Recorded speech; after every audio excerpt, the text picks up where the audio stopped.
Before we get into this, I want to say something clearly. This episode is not about pushing through at all costs. It is not about ignoring your body. And it is definitely not about discrediting your fatigue. If you are someone who is 35 years and older, doing all the things, you are probably tired. You are raising kids, working, managing home, thinking about aging parents, juggling schedules, and somewhere in there, trying to take care of your own health. Life right now demands energy. This conversation is about building a skill, a filter, a way to tell the difference between real fatigue that needs recovery and resistance that just needs momentum, because those are not the same thing. And knowing the difference changes everything. Welcome to Miles from Review, the podcast powered by KatFit Strength, where busy women like you find practical solutions to fuel your fitness journey with authenticity and resilience. I'm Kat, your host, a mom of 2 active boys, a business owner, and an ultramarathon runner, and a strength trainer in her 40s. With nearly 2 decades of experience, I'm here to help you cut through the noise of fads, hacks, and quick fixes. This is a space where we celebrate womanhood and motherhood, all while building strength and resilience and reconnecting with you from a place of self-compassion and worthiness. Whether you're lacing up your running shoes to go out for a run, driving your kids to practice, or squeezing in a moment for yourself, I'm right here in the trenches with you. Let's dive in.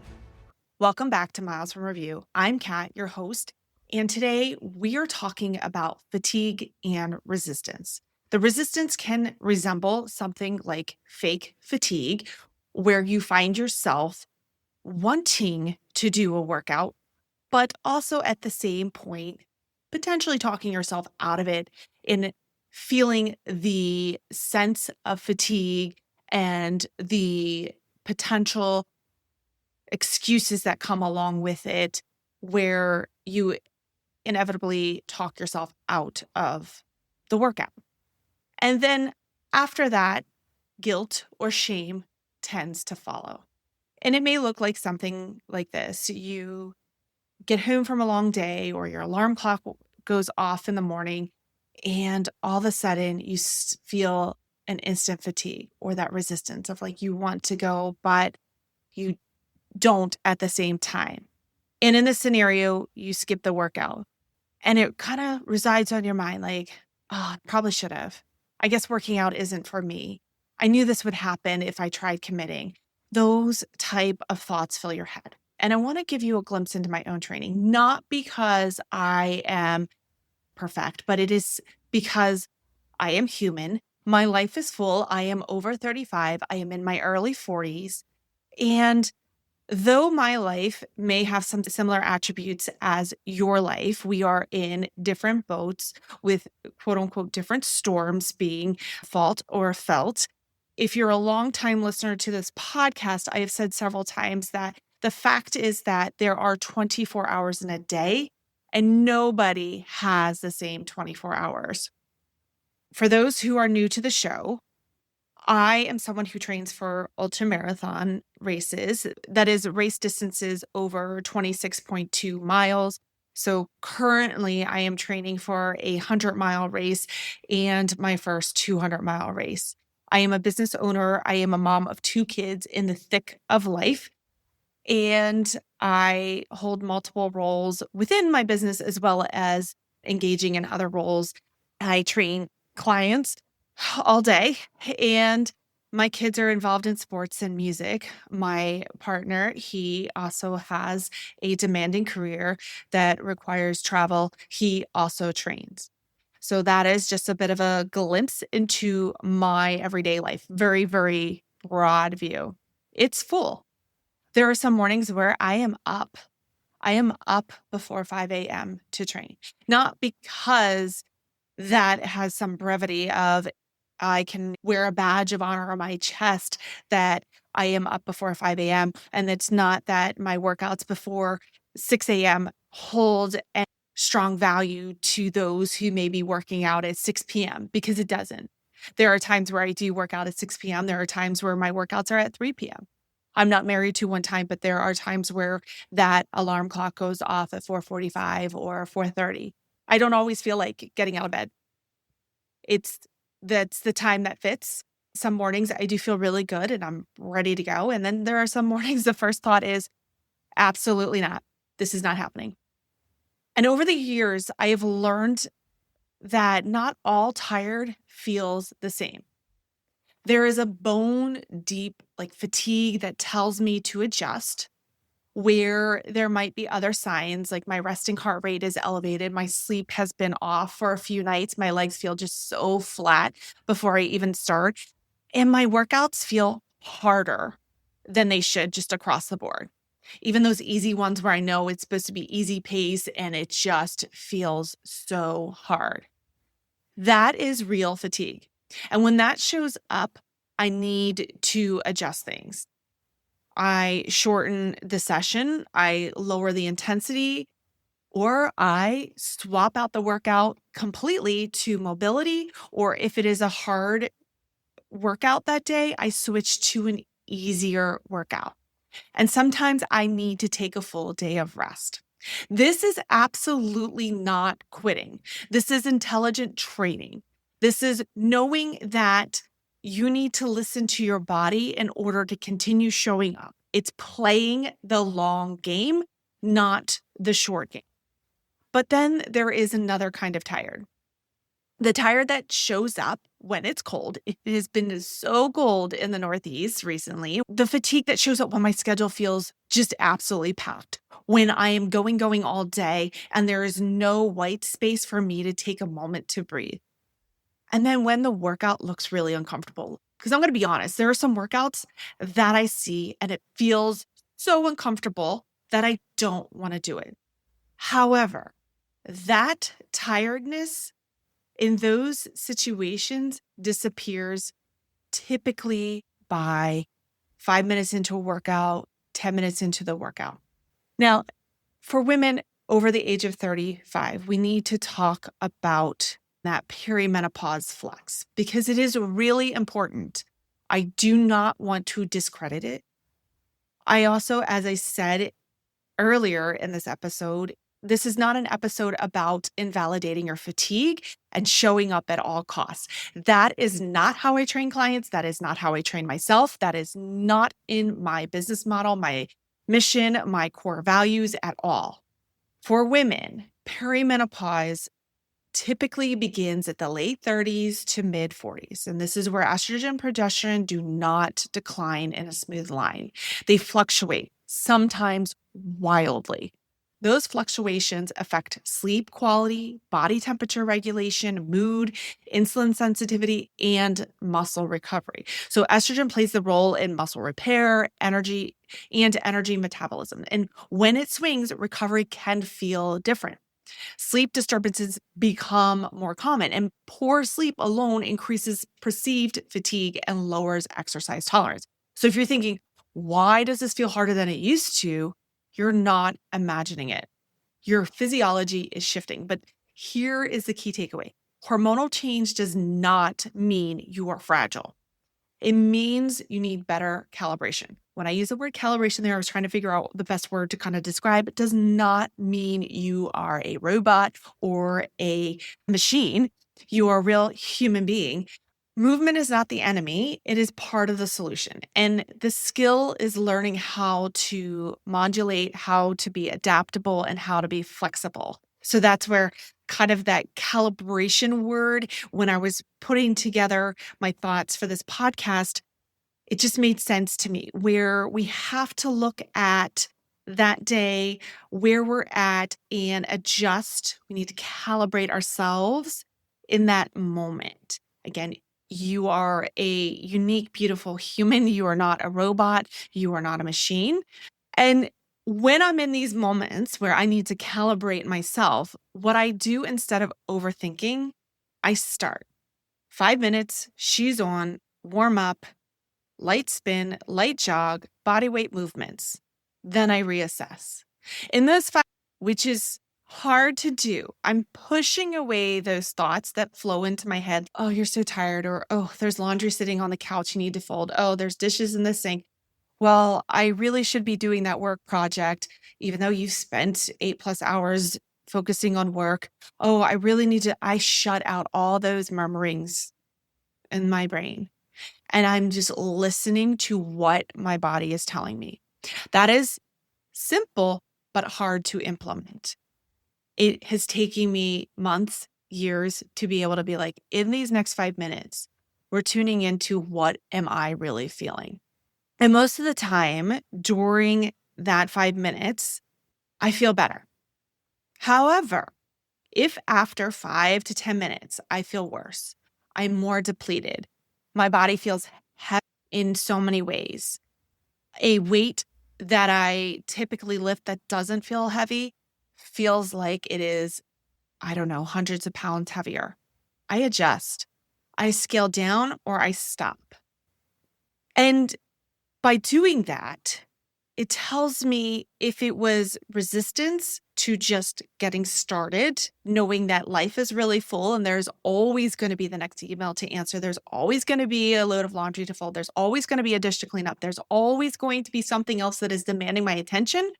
Or if it was actual depletion where I needed to tune in because my body required more sleep or rest or a lower intensity workout.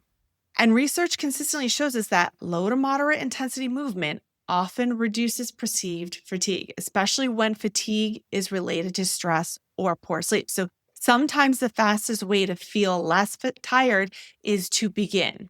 Let's make this a little bit more real and more tangible here. A couple weeks ago, I had a tempo run, 2 nights of broken sleep. My resting heart rate was up. I felt wired and tired at the same time. That's not the day to force intensity.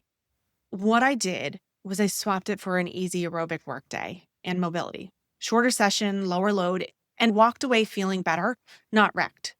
2 days later, I had a lift planned. I was not sore. I had slept fine. Nothing physiologically is off. I just did not feel like it. I was like, I don't want to do this lift. Like, I know I should, but I don't want to do it. And I sat on my couch, scrolling on my phone, just being like, I don't want to do this. I don't want to do this. That's resistance. What I did to overcome it, I just put down my phone and I started anyway. How I started, I walked in the gym, started some foam rolling, starting some mobility exercises to warm up. And I finished the lift and I felt strong. Same person, same week, just 2 different decisions. And that's discernment. So to bring this home for you, there are essentially 3 checks you want to do. And I understand life is full. So when I go over these, I'm not sitting here and being like, step 1, step 2, step 3. But it is a way to separate real fatigue through resistance that shows up in a way of fake fatigue. So I start with body check. Have I slept poorly for several nights? What does my resting heart rate look like? Feeling, am I unusually sore or feeling lots of aches and pains in my soft tissue? Or am I getting sick more often? Am I battling cold symptoms that are just not going away? I evaluate that. I do a total check in my body because if our body is showing signs of these different things, not getting enough sleep, our heart rate is up and elevated, you're having a lot of soft tissue pain, joint issues, aside from a diagnosis, if there are things out of the ordinary that are just cropping up because our body is showing us that, hey, we're really run down, we need to tune into that. That's where you have to evaluate and see if rest needs to occur. Step 2 is the hormone check. Obviously, I'm not saying go know exactly what your numbers are because we're not going to know that. We don't have a lab. Again, you are part of being a unique human being. And some of this may not feel tangible, but however, there are ways that we can draw from it. It's physiological responses, it's mental responses. So tuning into the body versus what is our brain telling us. Again, is your sleep disrupted? Am I overheated? Is my body temperature really high? Or maybe I'm really, really cold. Am I feeling anxious? Am I feeling wired? Like I just can't rest? Is my body feeling buzzy? Is it feeling numb?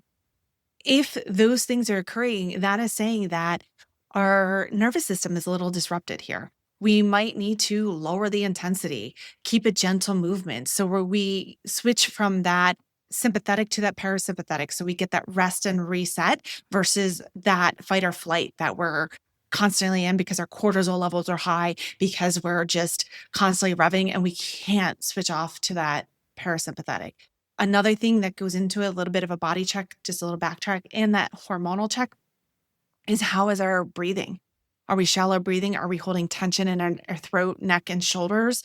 Are we rapidly breathing? Not just like hyperventilating, but is our breath shallow, or can we breathe into our diaphragm and feel that relaxation or that rib expansion, the shoulders relaxed, the neck relaxed, the face relaxed? So those are also signs of, are we holding tension, and can we get into more of a rest reset phase? And then the resistance check. Set a timer, 5 to 8 minutes and just start. Is it really the brain just telling us, because life is so full, we have so many things stacked up against us that we can't do this? So let action inform the decision with that resistance check. Sometimes you're not tired.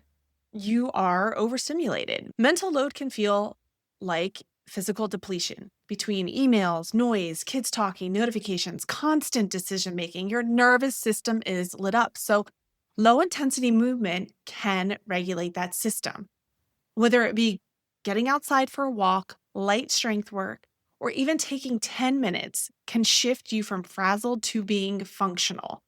Do not confuse overwhelm with incapacity, because they are different. And we have been taught it's either push through everything or honor your feelings and skip it.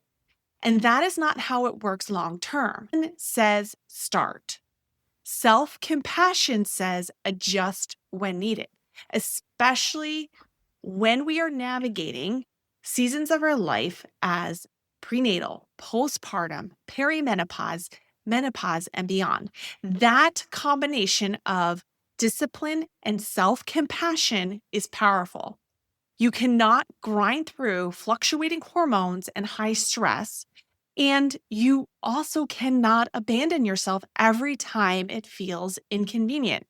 The women who stay strong long-term are steady, not extreme. So they turn inward. They understand what's going on in their body. They may not know their hormone levels or all the data points that an external device gives, but they are tuned in to what their body is telling them. Then from there, adjust and show up. They show up more often than they quit. I've said it many times before. You do not need more motivation. You do not need all the magic potions that social media tries to sell you. You need a filter. This week, before you skip, use the 5-minute rule at least once. Turn inward. Listen to your body. If this episode hit for you, screenshot it. Share your biggest takeaway. Tag me in your story or your post. Tell me which kind of fatigue you are working through this week, because this is the work. Not extremes, not guilt, not all or nothing. Start more often than you quit. Adjust more often than you grind. That is how you stay strong in a full life. Thank you for tuning in to Miles from Review, powered by KatFit Strength. If this podcast inspires you, don't keep it for yourself. Hit follow or subscribe to stay updated on the new episodes, and leave us a review to help more women and moms discover this space. Your feedback fuels this podcast, and I'd love to hear what's working for you or what topics you want to dive into next. You can connect with me on Instagram at KatFit Strength, or share this episode with a friend who is ready to embrace her strength. Remember, fitness isn't about perfection. It's about showing up for yourself and finding strength in every step of your journey. Until next time, keep moving forward, 1 mile at a time.